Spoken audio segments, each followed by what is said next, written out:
Hello রবি। তোর class শেষ হয়ে গেছে? হ্যাঁ, কিন্তু তোদের সবাইকে আমাকে একটা কথা বলার আছে। হ্যাঁ বল, যা বলার আছে। দাঁড়া, ওরা সকলে আসুক। High lucky. হ্যালো জানি। এই কুত্তি, তুই এখানে কি করছিস লাকির সাথে? আরে কাল আমি এমনি এমনি আসিনি, লাকি আমাকে ডেকেছে। ও ও, তাই বল।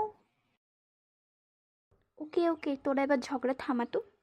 হ্যাঁ লাকি, যা বলার আছে বল, এই জানি তো আমি শেষই করে দেবে। ওকে, তোদেরকে এখন এই কথাটা বলি। এই না, হ্যাঁ এদিকে আয়, লাকি কি বলবে তোকে। হ্যাঁ হ্যাঁ আসছি, তোদের সব ক্লাস শেষ হয়ে গেছে তো?